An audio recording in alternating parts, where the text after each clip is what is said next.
og velkommen her til Center for Dyreterapis hundesvømmehal. Første gang man besøger hundesvømmehallen, så skal man booke en tid med instruktør, så den kommer bedst muligt i gang med at svømme med sin hund. Men når man har haft en enkelt tid med instruktør, så er man fri til at booke selvbetjeningstider her i svømmehallen, så man selv kan gå ind og bruge den. Nu vil jeg vise jer, hvordan det fungerer. Det første man får er en 6-cifret kode, en personlig 6-cifret kode, så man selv kan komme ind i svømmehallen, når man har booket tid. Den taster man her på displayet, slutter af med firkant, og derefter så kommer lyden ned fra døren, en lille kliklyd, så er der låst op, og man kan gå ind.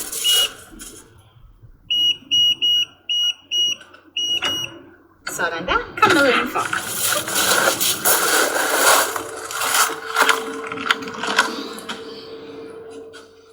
Det første man skal gøre, når man er kommet ind i svømmehallen med sin hund, er at skylle hunden, og enten skylle sit eget fodtøj, hvis det er vandtæt, eller også skifte til rent fodtøj, som man har med hjemmefra.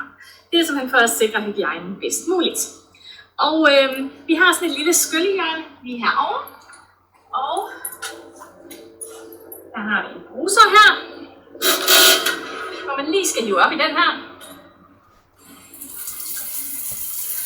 Og så tænder vi vandet på den temperatur, vi gerne vil have.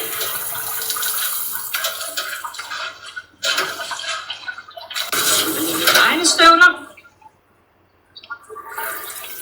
Og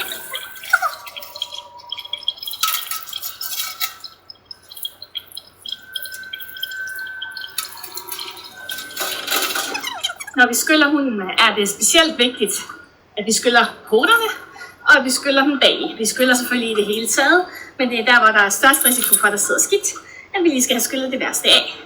Vi har selvfølgelig filtrering og rensning på vandet, men det er klart, at vi vil gerne have hundene så rene som muligt, inden vi kommer i.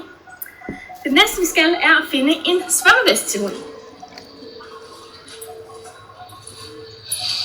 Vi har svømmeveste i forskellige størrelser her, således at vi er sikre på, at vi har en, der passer til hver hund.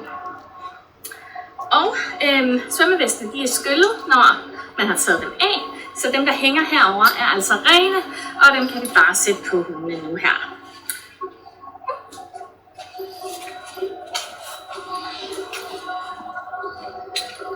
Svømmevesten skal generelt spændes foran, og med 2 bælter under maven.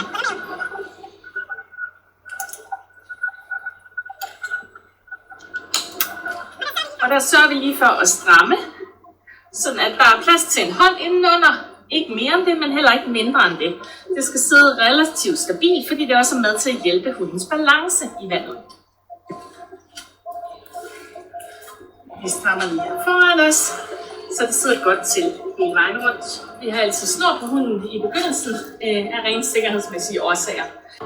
Vi har nogle længere snore hængende herovre i hjørnet. Og det er man altid velkommen til at låne. Der er også en kort snor som den her, hvis ikke lige man har fået sit snor med hjemmefra. Når vi skal i gang med at træne hunden til at komme i bassinet, kan man gøre brug af godbidder, legetøj eller eventuelt begge dele. Man må gerne bruge godbidder heroppe på plateauet, men hunden kan selvfølgelig ikke spise godbidder, så længe den svømmer. Og vi er også ked af at få for mange godbidder ned i selve bassinet. Derfor skal vi ikke give godbidder ned i vandet, men må gerne bruge dem i forhold til at få hunden op her på plateauet, hvis der er for det. Vi har en kasse med legetøj liggende herovre i vinduet.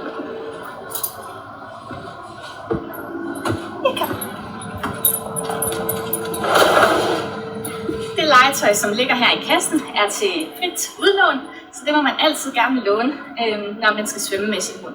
Det er alt sammen legetøj, som kan flyde, og vi har et godt udvalg, så man kan finde noget, hunden synes, der er spændende. Man er selvfølgelig også meget velkommen til at have legetøj med hjemmefra. Prøv lige at tage hunden op. Ja. Dygtig. Nu har Louis her prøvet det før, men selv hvis han ikke havde, så vil man selvfølgelig tage ham op, stille og roligt med udbidder og masser af ros undervejs, så vi er sikre på, at han får en god oplevelse med at komme op.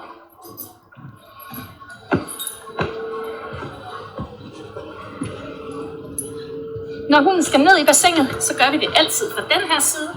Der har vi nemlig forhøjet gulv, så det er let at hjælpe hunden ned i vandet. Det vi så gør, er, at vi lokker hunden ned, enten med legetøj eller godbidder, alt efter hvad der er brug for, og hvad hunden er motiveret for. Ja. Ja. Dygtig.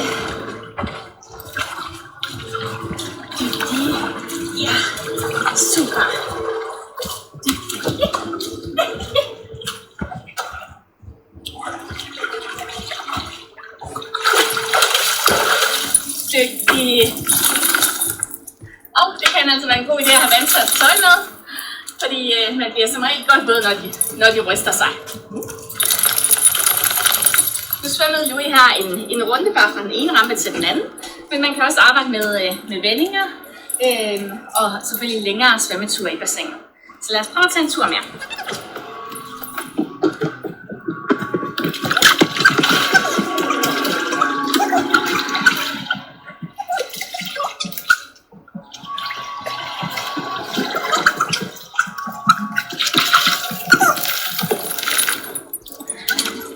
Og jo mere hunden har øvet sig, des længere ture kan vi tage.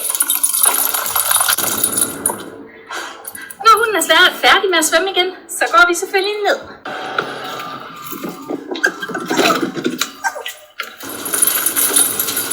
Efter svømmeturen, så skal hunden lige skylles igen, og det skal Vesten også.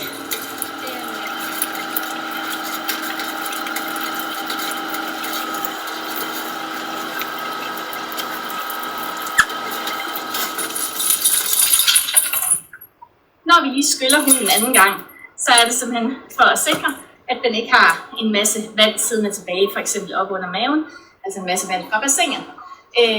Vi har jo selvfølgelig lidt kemi i. Vi har noget aktiv ild primært, som sørger for at holde bassinet lækkert og hygiejnisk. Det kan give en lille smule hudirritation, ligesom klorgan. Det er meget, meget, meget sjældent, men vi skyller lige for en god ordens skyld med noget lækker ren vand, så vi er helt sikre på, at hunden er ren. Derefter tørrer man hunden med et håndklæde, og vi hænger selvfølgelig også vesten tilbage på plads herover og 2. Og når man skal ud af svømmehallen igen, så sørger vi lige for, at der ser pænt ud. Hvis man har tabt nogle godbidder eller et eller andet, så samler man den op.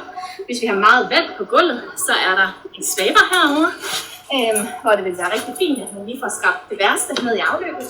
Hvis man har et eller andet svømmende rundt ude midt i bassinet, en tabt godbid eller noget legetøj, så må man meget gerne bruge nettet her. Og ellers, så kan man sige, så handler det egentlig bare om, at der ser pænt og ordentligt ud, ligesom da man kom ind, og at man efterlader svømmehallen, ligesom man gerne selv vil komme ind i den. Når man skal ud af døren, så skal man lige huske at trykke på den her, der låser døren op. I kan høre, det giver også lige et klik. Og så kan man komme ud igen. Rigtig god fornøjelse med at bruge Center for Dyreterapis hundesvømmehal.